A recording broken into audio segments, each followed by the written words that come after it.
Baik, terima kasih. Izin saya mulai. Selamat pagi, Assalamualaikum warahmatullahi wabarakatuh. Salam sehat untuk kita semuanya.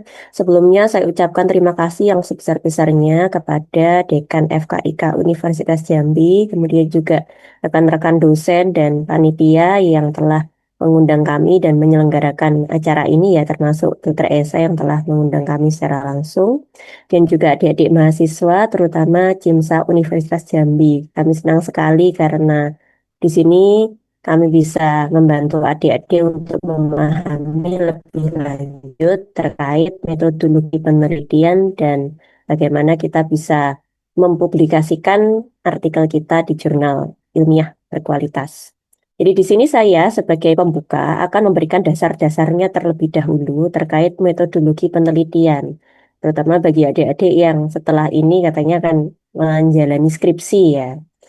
Jadi dari definisi dulu secara KBBI, penelitian adalah pemeriksaan yang teliti, penyelidikan atau kegiatan sistematis untuk mengumpulkan, mengolah, menganalisis, dan menyajikan data guna memecahkan masalah atau bisa juga menguji hipotesis untuk mengembangkan prinsip-prinsip umum. Jadi kalau berdasarkan definisi ini tujuan dari penelitian adalah mencari fakta yang baru, mengembangkan pengetahuan dan menguji kebenaran suatu pengetahuan dengan menggunakan metode ilmiah. Dalam melakukan atau menjalani penelitian ini ada juga prinsip-prinsip yang harus kita patuhi supaya penelitian ini tidak sekedar asal jalan saja atau sekedar memenuhi persyaratan administratif saja. Nah, nanti kan kita pelajari supaya adik-adik bisa menghasilkan riset-riset yang bagus ya. Penelitian ini penting dalam berbagai macam, Recording in progress.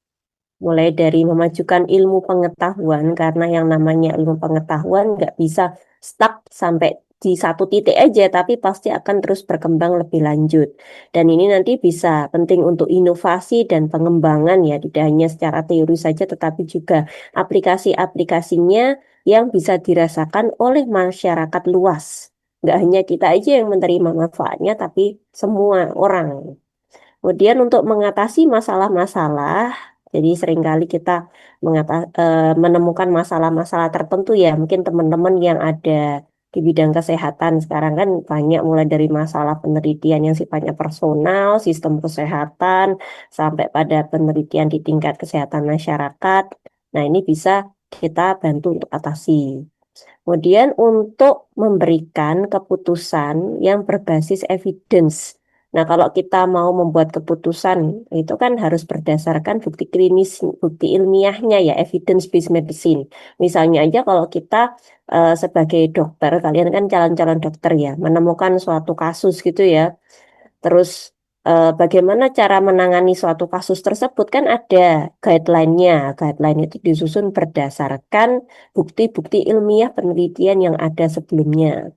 Masuk kalau kita menangani kesehatan masyarakat, kalau misalnya kalian nanti di puskesmas atau ada yang kerja di dinas kesehatan itu kan ada kebijakan yang harus diputuskan. Nah, itu berdasarkan penelitian-penelitian sebelumnya. Kemudian dari sisi sosial dan ekonomi itu juga penting ya, karena hasil riset nanti kan akan dimanfaatkan oleh masyarakat luas. Pasti ada dampak sosialnya, ada dampak ekonominya yang bisa meningkatkan taraf hidup masyarakat setempat. Kemudian juga untuk profesional, untuk personal juga penting ya untuk pengembangan diri kalian nanti, nggak cuma untuk skripsi aja, tapi bisa menjadi dokter yang berkualitas. Nanti kalau misalnya kalian banyak meneliti gitu ya, akan jadi portofolio sendiri buat kalian. Nah, misalnya nanti kalian daftar PPDS, daftar S2, dan seterusnya itu, kalau portofolionya banyak, akan sangat mendukung karir kalian ya. Jadi biasanya kalau dalam penerimaan BPDS misalnya kan mesti ada ditulis nih, anak ini pernah apa namanya publikasi di jurnal ini, pernah berprestasi di lomba karya ilmiah ini, pernah ikut conference, bikin oral presentation, poster dan sebagainya. Itu kan mesti ada dilihat portofolionya itu. Nah, itu penting buat kalian juga. Dan juga untuk continuous learning, self improvement. Kemudian untuk memvalidasi ilmu pengetahuan yang sudah ada membuktikan ya. Nah, ini kalau dari sisi penelitian lebih ke sosial sih, cultural heritage. Tapi ada banyak sekali manfaat dari penelitian, sehingga di sini kalian harus dituntut untuk terus meneliti ya. Apalagi sebagai dokter itu kan sifatnya lifelong learner. Makanya hasrat ingin tahu, terus pembelajaran terus-menerus itu harus terus dipelihara ya. Kalau kita punya pertanyaan atas suatu fenomena di sekitar kita yang dipicu oleh hasrat ingin tahu, kita mesti ingin mencari kebenaran. Tapi kebenaran itu kan bisa dilakukan berdasarkan pendekatan yang ilmiah maupun non-ilmiah. Nah, sebagai seorang cendekiawan, tentu kita akan memilih pendekatan ilmiah ini. Jadi, apabila kita menemukan masalah, kita akan berusaha memecahkan masalah tersebut. Kita harus membaca-baca literatur terlebih dahulu. Kalau kalian mau melakukan penelitian, kalian harus banyak baca-baca terlebih dahulu. Jadi tahu apa yang kalian kerjakan ini, nggak asal meneliti begitu aja. Dari literatur-literatur yang kalian baca, kalian membangun suatu pertanyaan penelitian. Kalau biasa deskripsi itu kita sebut sebagai rumusan masalah. Lalu kita mendesain suatu metode penelitian untuk memecahkan masalah tersebut. Nah, ada 3 jenis metode penelitian berdasarkan pendekatannya. Penelitian dengan desain kuantitatif, kualitatif, kemudian combine. Combine ini seringkali kita sebut sebagai mixed methods. Nanti masing-masing ini bisa di breakdown lebih lanjut ya. Kalau sudah fix kita mau membuat desain penelitian seperti apa, nanti samplingnya, instrumen, dan sebagainya bisa kita susun dan kita bisa mengerjakan penelitian tersebut sekaligus nanti menyusun manuskrip kalau sudah ada hasilnya.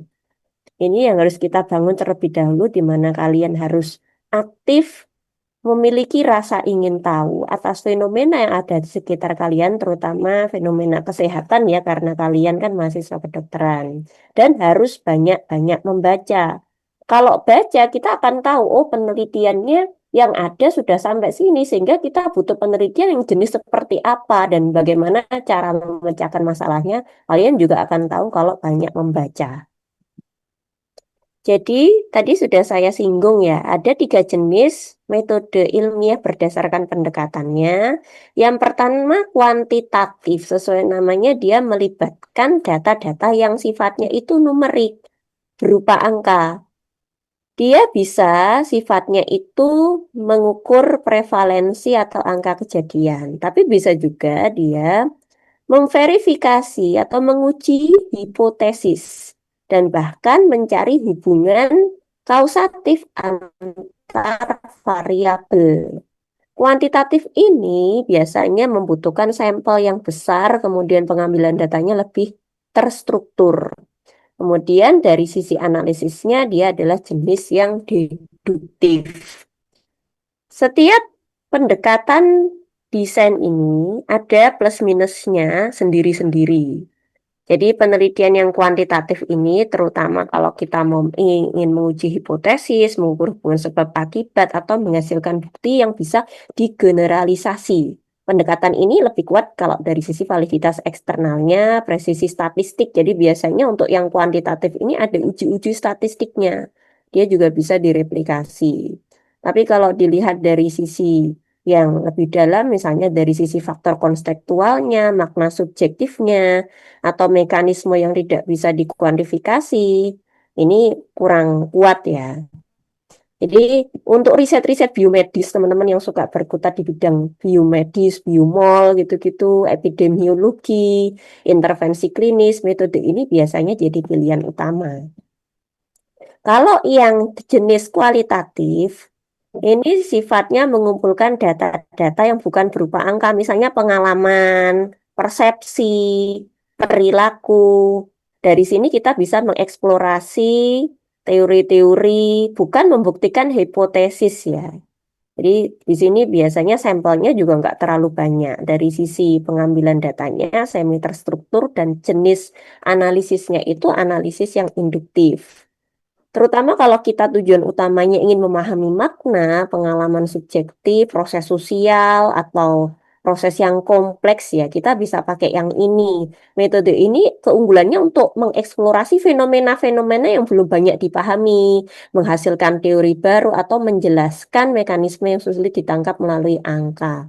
Cuma kelemahannya memang generalisabilitasnya itu terbatas dan bisa jadi ada bias interpretasi, lebih sifatnya itu lebih subjektif ya. Beda kalau kuantitatif karena dia pakai perhitungan statistik lebih objektif.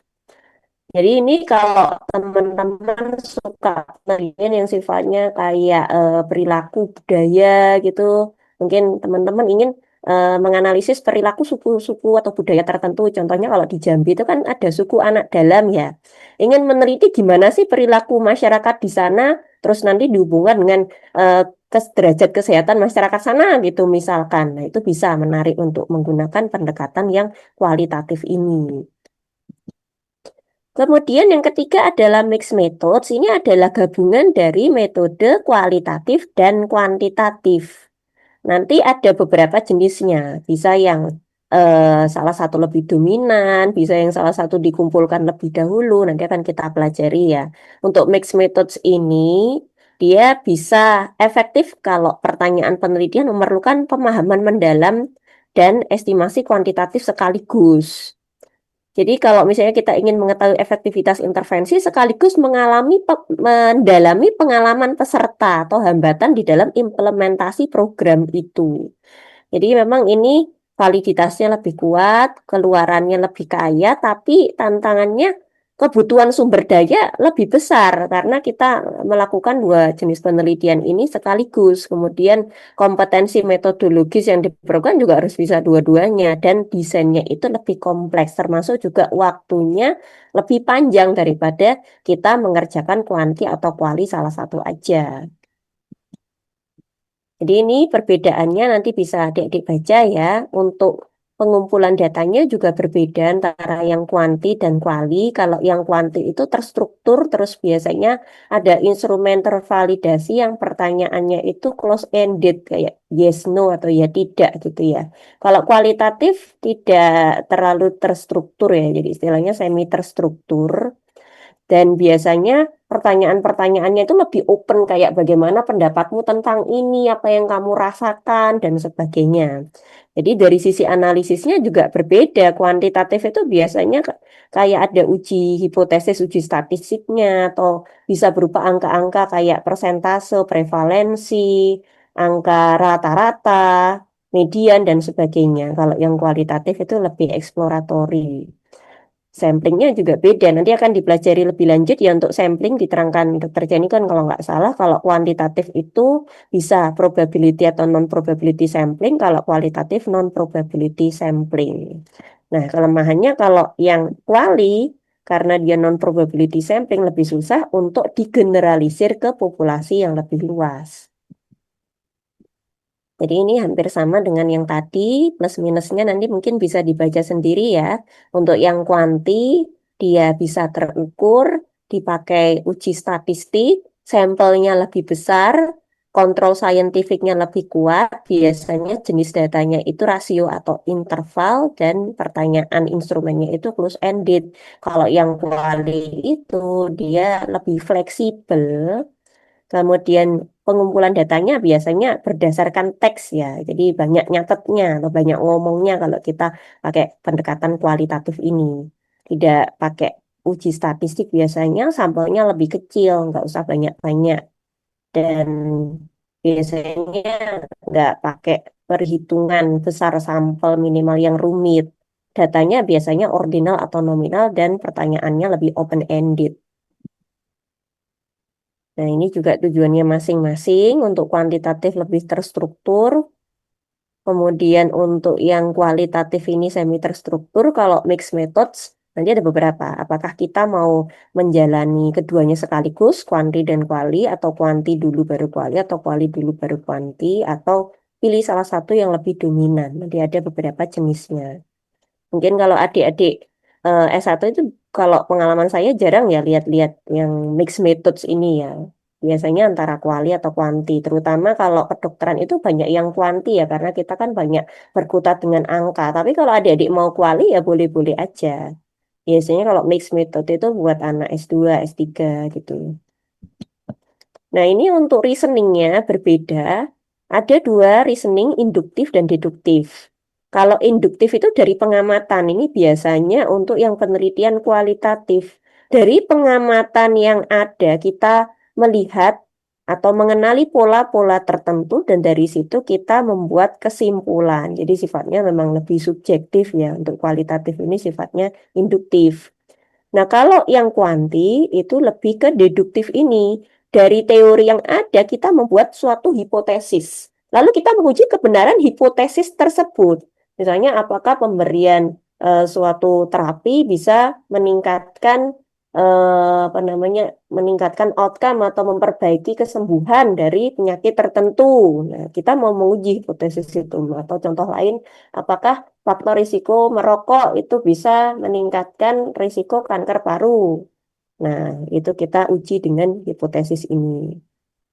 Nah, kemudian kita melakukan beberapa cara untuk menguji hipotesis tersebut, seperti mengumpulkan data, lalu melakukan analisis statistik, sehingga kita bisa putuskan kita menerima atau menolak hipotesis tersebut. Jadi untuk yang deduktif ini lebih yang kuantitatif, prinsipnya adalah uji hipotesis. Berdasarkan uji hipotesis tadi yang kita lahirkan melalui critical thinking, kita membuktikan hipotesis tersebut diterima atau tidak diterima. Kalau diterima, misalkan tadi eh, pemberian obat itu bisa meningkatkan derajat kesembuhan pada penyakit X gitu. Tapi kalau ditolak, ternyata tidak bisa meningkatkan derajat kesembuhan atau tidak berbeda dengan placebo atau kontrol misalnya. Nah, berarti kita tolak hipotesis tersebut. Ini ada uji statistiknya biasanya. Ini contohnya hubungan antara usia dan income. Ada hubungan atau enggak, ada korelasi atau enggak. Nah, kalau yang ini yang untuk uji kualitatif. Jadi lebih bersifat induktif ya. Dari masalah yang ada, kita mengumpulkan data, kemudian dari data itu ya kita sajikan, kita kumpulkan, tapi tidak membuat hipotesis yang pasti. Yang ada adalah working hipotesis. Misalnya ingin mengeksplor hubungan antara usia dan income pada berbagai budaya yang berbeda, tapi maksudnya ini pakai pendekatan-pendekatan naratif gitu ya. Jadi kalau di suku ini gimana, di suku ini gimana, di suku ini gimana gitu. Kemudian kalau misalnya dari tiga itu memang yang paling kuat itu mixed methods ya, tetapi kelemahannya butuh waktu. Tadi kan harus jalan bisa kuanti dulu atau kuali dulu atau dua-duanya jalan. Nah, ini kan time consuming ya. Aksesnya juga akan lebih repot, resourcesnya kan juga butuh sumber daya besar. Gampangannya kalau kita ngerjakan salah satu kuanti aja repot, belum tentu bisa selesai dalam waktu cepat. Apalagi kalau mix kuanti kuali sekaligus, pasti membutuhkan waktu dan sumber daya yang lebih besar. Belum tentu yang kuanti itu juga yang paling kuat, tergantung konteksnya ya. Jadi ketiganya ini tadi memiliki plus minusnya masing-masing. Ada hal-hal yang tidak bisa dikuantifikasikan kayak budaya, persepsi itu kan nggak bisa dikuantifikasikan dengan mudah ya. Walaupun kita bisa konstruk suatu kuesioner yes no, tapi itu banyak subjektifnya dan banyak kelemahannya. Beberapa isu mungkin terlalu disimplifikasi kalau kita kategorikan. Jadi pada beberapa kasus butuh pendekatan yang lebih mendalam dan kontekstualisasi. Misalnya kalau kita mau meneliti tentang bullying. Bullying itu kan nggak sesimpel kelihatannya. Ada banyak faktor yang mungkin berbeda juga antara kasus bullying satu dengan bullying yang lain. Nah, itu harus dieksplor lebih detail mungkin dengan wawancara mendalam. Mungkin nggak cuma wawancara korbannya, tapi juga pelakunya, lingkungan sekitarnya, keluarganya, dan sebagainya. Jadi biasanya kita bergantung pada research objektifnya kita itu penelitiannya bertujuan untuk apa. Sehingga kita bisa merumuskan kita mau pakai pendekatan yang mana. Lalu untuk sumber data, Kita bisa dapatkan sumber data itu dari sumber data primer dan sumber data sekunder. Kalau sumber data primer bisa kita dapatkan dari observasi atau pengamatan, atau dari eksperimen yang kita lakukan, baik pada manusia atau hewan coba, dan bisa juga melalui survei. Kalau secondary data ini bisa lewat print atau elektronik, tapi kalau saya rasa sekarang ini eranya elektronik semua ya. Sumber data sekunder bisa berupa jurnal-jurnal penelitian lain sebelumnya, bisa juga berupa big data yang ada pada website-website pengumpul data-data kesehatan. Kemudian kalau dari sisi piramida hierarki evidence-based medicine, kita bisa lihat yang paling bawah itu yang paling kurang kuat ya. Misalnya cuma sekedar expert opinion. Dia naik lagi, ada case report, case series. Jadi ini kalau kita mendapatkan data dari satu atau beberapa pasien. Nah, kalau atasnya lagi ini ada penelitian observasional, walaupun tidak tertulis di sini ada cohort, case control, dan cross-sectional. Kalau kita mau melakukan pengamatan pada sekelompok besar kelompok tertentu. Kemudian kalau kita mau melakukan eksperimen, itu namanya uji klinis kalau pada manusia. Itu ada yang non-randomized dan ada yang randomized. Ini kayaknya besok diterangkan lebih lanjut desain-desain studi ini ya oleh Dr. Jenikon ya. Kemudian ke atas lagi ada guidelines, lalu ada systematic review dan meta-analisis. Jadi makin ke atas itu evidence base-nya semakin kuat karena ibaratnya nggak cuma mengambil data dari satu populasi aja, tetapi dari berbagai macam populasi yang ada. Nah, adik-adik ini juga bisa menulis review. Cuma seringkali kalau saya sebagai editor dan reviewer dari jurnal, kalau penulis pemula itu seringkali susah membedakan mana yang literatur review, mana yang systematic review, dan mana yang meta-analisis. Kalau literatur review atau review artikel atau review biasa, itu kita membuat summary atau rangkuman terkait topik yang luas, pertanyaan penelitiannya itu luas. Lalu kita melakukannya secara kualitatif, tidak ada protokol-protokol khusus. Biasanya cuma ngambil artikel 5 tahun terakhir, tapi metodenya nggak ada khusus sih. Pokoknya kita googling ketemu artikel sesuai langsung dimasukkan aja. Ini biasanya ibaratnya kalau adik-adik membuat referat ya. Atau kalau belum pernah membuat referat, membuat tinjauan pustaka di dalam suatu skripsi. Jadi cuma menceritakan secara garis besar aja. Lalu kalau systematic review itu penelitian yang sifatnya sekunder. Jadi dia ada metode-metode dan pertanyaan penelitian yang spesifik.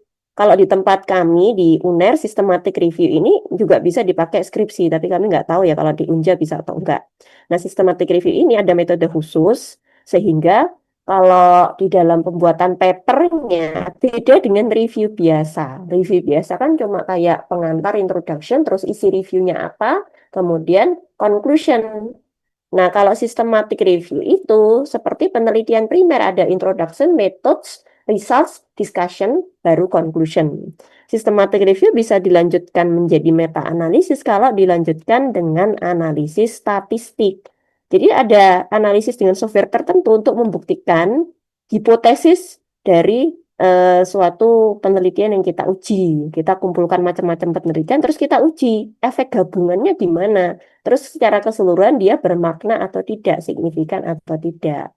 Systematic review ini ada yang tidak sampai meta-analisis. Itu biasa kita sebut sebagai systematic review yang kualitatif. Kalau yang sampai meta-analisis itu systematic review yang kuantitatif. Jadi meta-analisis itu pasti melibatkan proses systematic review, tetapi tidak semua systematic review itu dilanjutkan menjadi meta-analisis. Kemudian big data itu juga bisa menjadi sumber untuk penelitian sekunder ya. Systematic review meta-analisis tadi itu merupakan penelitian sekunder. Nah, ini big data itu juga bisa jadi penelitian sekunder. Banyak sekali big data yang bisa kita manfaatkan dari data-data publik ya, misalkan data BPS, data Indonesian Family Life Survey, data-data BPJS, BMKG, WHO, World Bank, dan sebagainya. Ini juga bisa jadi sumber penelitian. Kemudian kita akan bahas, tadi kan penelitian sekunder kita singgung sekilas ya. Lalu kita akan lebih banyak bahas penelitian primer. Mulai dari penelitian kuantitatif. Ada uji klinis, yaitu eksperimen pada manusia. Uji klinis ini penting sehingga suatu obat bisa diedarkan di pasaran karena nggak sembarangan obat itu bisa langsung beredar begitu aja. Obat itu kan pasti akan diuji efektivitas dan keamanannya. Ada 4 fase uji klinis dari fase 1 sampai fase 4. Pada fase 1 itu biasanya nggak ada kontrolnya, terus segelintir pasien aja, mungkin sekitar 10 sampai 20 pasien aja. Biasanya itu bukan pasien ya, healthy volunteer. Jadi kayak relawan sehat untuk menguji efeknya ini berpengaruh dari sisi keamanan atau tidak. Jadi cuma lihat efek samping dalam populasi yang kecil. Lalu untuk fase kedua itu tidak hanya safety-nya aja, tapi juga kita lihat effectiveness-nya. Walaupun sampelnya tidak terlalu besar, tapi ini sudah mulai melibatkan pasien atau disease-nya. Jadi disease dibandingkan kontrol, kira-kira ada perbedaannya atau tidak. Nah, pada fase 3 ini sudah mulai sampelnya banyak, lalu kelompoknya lebih besar, beragam juga. Nanti kita bisa lihat safety dan effectiveness-nya untuk membuktikan lewat uji hipotesisnya. Setelah lolos fase 3 ini, obat atau vaksin atau produknya itu bisa lolos ke pasaran, di-approve oleh FDA. Tapi tidak serta-merta bebas begitu aja. Pada fase 4 akan dilihat di masyarakat kira-kira gimana. Apakah ada isu terkait safety dan effectiveness-nya. Biasanya dari fase 1 ke fase 4 ini butuh puluhan tahun ya. Cuma kalau dalam kondisi darurat, misalnya waktu COVID kemarin, fase ini bisa diperingkas lagi. Biasanya kalau mahasiswa S1 jarang sih clinical trial. Seringkali dosen di rumah sakit, center-center besar gitu. Dan clinical trial ini ada yang randomized dan ada yang non-randomized. Bedanya lewat proses randomisasi atau pengacakannya. Kalau randomized berarti pasiennya diacak menjadi kelompok yang diberi intervensinya dan kontrol. Dan biasanya dibandingkannya dengan placebo. Placebo itu berarti dia kayak dikasih bubuk kosongan gitu ya. Karena kadang-kadang obat itu kan ada efek sugesti. Nah, ini harapannya bisa menghilangkan efek sugestinya itu. Dan pasiennya nggak tahu di blinding dia masuk kelompok intervensi atau kontrol. Kalau yang non-randomized nggak diacak tapi kita langsung tentukan. Tapi ini juga lebih berpotensi menimbulkan bias ya. Yang bagus itu yang randomized, yang RCT. Cuma memang resourcesnya lebih besar. Kalau resourcesnya terbatas, kita pilih yang non-randomized ini. Jadi di dalam proses dari clinical trial itu tidak simple. Setelah dirandomisasi, nanti biasanya dia akan melalui proses-proses tertentu dan di follow up. Follow up-nya bisa berapa bulan atau bahkan berapa tahun gitu ya. Selama prosesnya seringkali juga miss ya. Ada pasien yang tidak lanjut terapinya, mungkin dia hilang, susah dihubungi, atau mungkin sengaja mengundurkan diri dan sebagainya. Jadi proses ini harus tercatat selama clinical trial ini berjalan.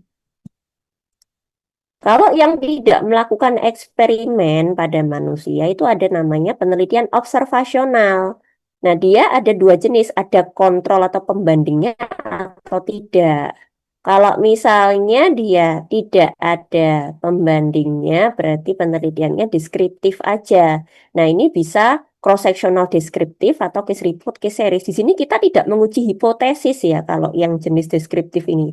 Cuma penyajian data aja secara angka, misalnya case report, case series dari berapa pasien yang diamati, pasien nomor berapa yang mengalami apa. Kalau cross sectional ini lebih banyak lagi pasiennya atau orang yang diuji itu lebih banyak lagi. Nah, kalau cross sectional deskriptif cuma kayak persentase, angka-angka kayak rata-rata, tapi nggak sampai uji hipotesis. Kalau sampai uji hipotesis itu yang analitik ini. Jadi ini harus ada uji statistiknya untuk membuktikan hipotesis. Ada cross-sectional analitik, lalu ada cohort dan case control. Nanti akan kita pelajari bedanya. Bedanya ada pada timeline-nya. Ini kita bisa lihat ya, ini timeline-nya. Kalau cross-sectional, exposure dan outcome diukur pada satu waktu saja. Jadi langsung sekali periksa, selesai. Jadi misalnya kita mau periksa kadar kolesterol pada orang-orang obes. Apakah kolesterol berkorelasi dengan berat badan misalnya, dengan BMI gitu misalnya. Nah, kita periksa pada satu ketika. Jadi langsung aja orang-orang obesnya dikumpulkan terus diperiksa pada saat itu. Tidak dilihat track recordnya pada masa lalu atau tidak dilihat juga dipantau pada masa mendatang. Kalau case control itu dia retrospektif, mundur ke belakang dari outcome-nya terus mundur ke belakang dilihat exposure-nya. Misalkan di sini kita lihat ada dua kelompok outcome, pasien yang kena kanker paru dan tidak kanker paru. Terus dilihat tracking ke belakang. Di masa lalunya dari kedua kelompok ini berapa yang merokok, berapa yang tidak, lalu kita analisis. Kalau cohort itu secara umum ke depan ya. Jadi dia dari exposure dulu baru dilihat outcome. Exposure misalnya dilihat dari yang ngerokok dulu. Kita belum tahu yang kanker paru berapa. Kita lihatnya dari yang rokoknya dulu. Jadi ada dua kelompok. Kelompok yang ngerokok sama nggak merokok terus dilihat ke depan. Nanti berapa pada kelompok perokok yang kena kanker, berapa pada kelompok tidak merokok yang kena kanker. Jadi outcome-nya belakangan. Jadi untuk membedakan cohort dan case control ini dilihat dari apakah exposure-nya dulu atau outcome-nya dulu. Kalau outcome-nya dulu case control, kalau exposure-nya dulu itu cohort. Tapi kalau cross-sectional barengan. Cohort ada dua, prospektif dan retrospektif ya. Kalau yang prospektif dari satu titik sekarang gitu ya ke depan. Tapi tetap dari exposure-nya dulu. Misalkan ini ada dua kelompok, obes dan non-obes, terus dipantau ke depan selama mungkin 5 tahun gitu ya. Dalam 5 tahun ke depan, antara kedua kelompok ini mana yang lebih besar resikonya untuk terkena penyakit jantung. Jadi di data heart attack-nya ini pada dua kelompok yang obes dan non-obes.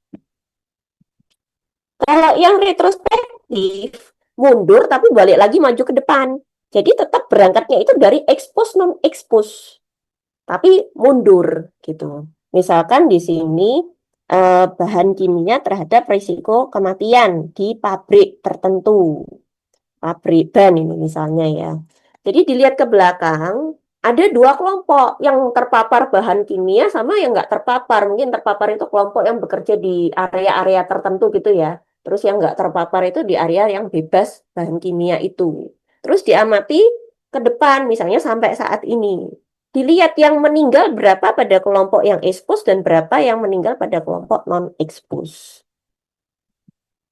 Beda dengan case control, seringkali adik-adik itu bingung antara case control sama yang cohort retro. Tapi sebenarnya beda, berangkatnya aja beda. Kalau case control dari case dan kontrol berangkatnya. Jadi dari penyakit sama kelompok sehat. Ditelusuri dari yang kelompok sakit ini berapa yang expose non-expose, dari yang kelompok sehat berapa yang expose non-expose. Misalnya tadi berangkat dari kankernya dulu. Jadi dari yang kena kanker sama yang sehat nggak kena kanker dilihat ke belakang. Riwayatnya gimana? Riwayat merokok pada 5 tahun yang lalu gitu gimana? Ada pada kelompok yang kanker sama kelompok yang non kanker data-datanya bagaimana gitu. Jadi mundur, tapi nggak maju lagi. Kalau tadi yang cohort retro kan mundur tapi maju lagi. Jadi dia dari expose non expose terus maju gitu ya. Kalau yang case control bukan dari expose non expose tapi dari case sama kontrolnya. Jadi ini gambarannya kalau yang case control dia berangkatnya itu dari penyakitnya. Jadi udah tahu kelompok sakit non sakit. Terus ditelusuri paparan sama non paparannya ini dicari. Nah kalau cohort berangkatnya dari exposure sama non exposure, bukan dari disease. Kita nggak tahu disease-nya itu belum dicari, belum didata. Itu yang akan dicari. Jadi untuk cohort prospektif dari expose non expose dua kelompok ini diamati ke depan. Kalau retrospektif, mundur dulu ke belakang, tapi tetap dari expose non-expose terus diamati sampai penyakitnya ini muncul. Harus bisa membedakan ini. Kalau yang cross-sectional, saat itu juga. Cross-sectional ini memang yang paling simple, tapi juga yang paling lemah di antara ketiganya, karena langsung diambil saat itu juga. Jadi nggak bisa menentukan sebab akibat. Mana yang muncul dulu, kita nggak ngerti di sini. Jadi ini nanti bisa dibaca-baca ya perbedaan kapan harus pakai cohort, case control, dan cross sectional. Nah, untuk penelitian yang observasional ini itu memang lebih simpel dari eksperimental. Dan juga ada kondisi tertentu di mana kita itu nggak bisa memberikan eksperimen. Contohnya rokok ya, nggak mungkin kita kasih kelompok yang ini disuruh ngerokok, kelompok yang satunya kamu nggak dikasih rokok, kan nggak etis ya. Misalnya kita ngasih rokok ke orang gitu kan ya. Sehingga untuk penelitian yang tidak etis jika dikerjakan secara eksperimental itu kita bisa melakukannya secara observasional menggunakan 3 jenis pendekatan ini. Kalau yang paling bagus memang kohort, tapi dia butuh waktu yang lama karena kan butuh waktu follow up pengamatan ya. Jadi kalau yang retro bisa lebih simpel. Lalu yang paling simpel dari ketiganya adalah cross sectional. Case control biasanya dipilih kalau kita menganalisis penyakit-penyakit yang langka gitu ya, penyakit-penyakit yang jarang. Soalnya kalau cohort itu kan butuh sampel yang besar ya, cross sectional juga. Nah, case control ini biasanya hitungan besar sampelnya lebih sedikit, jadi lebih cocok untuk rare disease. Kalau yang cross sectional nggak bisa menentukan sebab akibat, kalau yang cohort dan case control bisa menentukan sebab akibat karena tadi kan kita tahu yang expose, non expose atau yang case sama kontrolnya. Nah, ini bentuk lain dari perbedaannya. Kalau kohort dari paparannya baru ke penyakit, kalau case control baru penyakitnya dulu ke paparan. Kalau profesional semuanya sekaligus jadi snapshotnya, mana yang ditentukan terlebih dahulu. Lalu untuk follow up-nya yang ada follow up kohort. Jadi untuk biaya dan waktu yang ini lebih mahal dan lama, dan ini paling cepat dan murah. Kelemahannya, lost to follow up, jadi gampangannya itu hilang gitu ya, hilang. Eh, Seringkali kalau diamati dalam jangka waktu lama, pasiennya susah dihubungi, terus nggak pengen lanjut, dan sebagainya. Jadi lost to follow up-nya itu risikonya besar kalau pada cohort.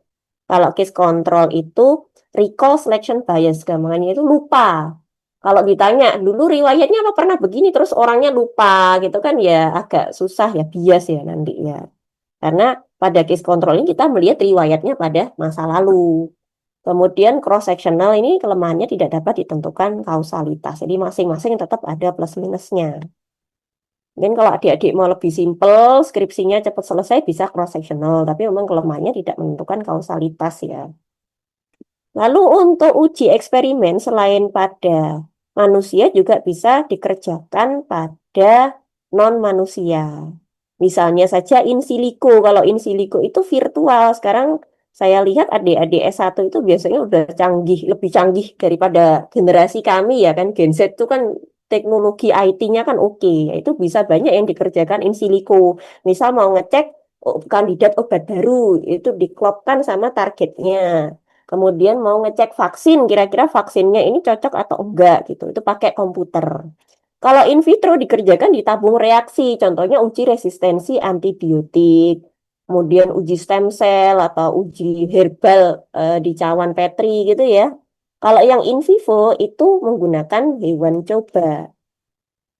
Ini gambaran in silico, nanti kita bisa cocokkan antara kandidat obat baru dengan senyawa yang ditarget gitu misalnya. Dan ini contoh dari yang in vitro, contohnya antimicrobial resistance. Untuk hewan coba pun macam-macam. Kalau yang paling sering itu pada tikus atau mencit. Kalau yang lain kan lebih kompleks ya. Tapi sekarang di Indonesia itu sudah mulai dikembangkan kayak zebrafish itu di labnya Dr. Hairul ada zebrafish. Ada juga beberapa pakai kelinci, tapi tentu kalau yang model besar-besar ini harganya lebih mahal. Jadi penelitian itu penting kalau mau intervensi itu dicoba di hewan dulu, jangan langsung dicoba-coba ke manusia. Khawatirnya nanti ada hal-hal yang tidak diinginkan kan berbahaya ya. Kalau sudah lolos uji preklinik baru nanti ke uji klinis. Untuk yang kualitatif bagaimana? Jadi kualitatif kan semua data yang bentuknya non-angka. Sebenarnya data kualitatif itu ada dari berbagai macam metode penelitian. Tapi memang lebih banyak pada penelitian yang sifatnya kualitatif. Nah, untuk nyari data pada penelitian kualitatif bisa macam-macam ya. Bisa interview one on one, interview langsung. Bisa fokus grup. Kalau fokus grup nggak cuma satu orang aja yang kita interview, tapi beberapa orang dan kita bisa lihat interaksi, reaksinya, pendapatnya. Bisa kajian etnografi. Ini kalau kita tertarik pada budaya tertentu. Contohnya dulu PPDA saya ada yang meneliti tentang suatu budaya di Madura, ya dia tinggal dalam waktu lama di suku Madura itu. Mungkin adik-adik ada yang tertarik tinggal di suku Anak Dalam gitu ya, dilihat kajian budayanya gimana. Kemudian ada case study, ini kalau kasus-kasus tertentu yang sifatnya kualitatif, dari record keeping atau pengamatan kualitatif. Jadi ini untuk jenis-jenis penelitian kualitatifnya ada yang sifatnya naratif, case study, grounded theory, atau mungkin sejarah, ada yang tentang fenomena ya, dan ada yang etnografi. Masing-masing ini ada perbedaannya sendiri-sendiri, cara analisisnya, cara pengumpulan datanya, cara pendekatannya juga akan berbeda. Kemudian untuk pembentukan apa namanya pertanyaan-pertanyaan pada wawancaranya itu lebih sifatnya itu open dan semi terstruktur. Jadi lebih ke menanyakan pendapat-pendapatnya bagaimana, pengalaman-pengalamannya, dia tahu atau enggak, bagaimana persepsinya. Misalkan kalau menurut dia anaknya dibully, apa yang ada di pikirannya dia, bagaimana pendapat dia, dan seterusnya. Jadi ini cara-cara analisis dan penyajian data penelitian kualitatif ya kita harus banyak mencatat dan ngomong sama orangnya. Kemudian kita lihat juga kasusnya, kita kasih kode-kode dan yang penting juga kita mengamati dengan jeli karena nggak semua data itu tersurat ya, bisa juga tersirat. Contohnya kalau kalian wawancara korban pembulian, selain dilihat kata-kata, dicatat kata-kata yang dia utarakan, dilihat juga ekspresinya gimana, kayak takut, kayak cemas, kan bisa lihat ya dari mimik mukanya, dari pandangan wajahnya, dari kakinya mungkin kayak gelisah gitu, nggak bisa diem. Itu harus bisa diamati dengan jelas. Nanti kalian bisa menarasikan dan memvisualisasikan data kualitatif ini menggunakan narasi, tabel, atau gambar. Terus kayak gini nih harus ada data detailnya kalau wawancara misalnya kapan, namanya siapa, lokasinya di mana. Hal-hal seperti ini dicatat juga misalkan dia hem em gini kayak jadi ada kesan ke dia itu kayak ragu, cemas, takut itu dicatat juga. Kita juga bisa pakai word cloud seperti ini untuk yang data-data kualitatif untuk memudahkan visualisasinya. Lalu yang terakhir mixed method, sini ada 6 jenis ya. Ada yang konvergen. Kalau konvergen ini dilakukan secara bersamaan pengumpulan kuanti dan kualinya. Kalau yang explanatory sekuensial, kuanti dulu baru kuali. Kalau exploratory, kuali dulu baru kuanti. Yang sering ya 3 ini. Ada juga yang lebih jarang itu embedded, itu salah satu dipilih lebih dominan. Kemudian transformatif, itu kita modifikasi dari sisi desainnya, lalu kita pilih yang mana. Lalu kalau multifase ini lebih lama. Ini ada fase-fase antara kuanti, kuali, yang gonta-ganti begitu ya. Yang sering 3 ini. Konvergen mereka barengan pengumpulannya kuanti dan kuali. Yang explanatory itu kuanti dulu baru kuali. Yang exploratory kuali dulu baru kuanti. Dan ini beberapa contohnya, nanti mungkin bisa dibaca ya. Ini saya lampirkan kalau yang kualitatif itu tentang dukun di Madura.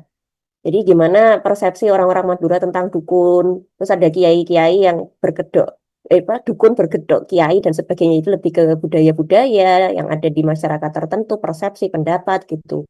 Kalau yang kuanti ini saya lampirkan contohnya analisis genomik, biasanya biomedis itu memang kuantitatif sih. Kita lebih banyak yang ini memang. Kalau yang kuali ini lebih banyak teman-teman sosial. Kalau yang mixed methods ini juga saya lampirkan bisa melihat memang ini bisa lebih bagus karena mengkombinasikan keduanya, tapi juga sulit karena resourcesnya akan lebih besar. Ini biasanya untuk kira-kira faktor apa saja yang menyebabkan suatu intervensi atau suatu kebijakan itu terhalang di kelompok masyarakat tertentu. Empowering medical students, improving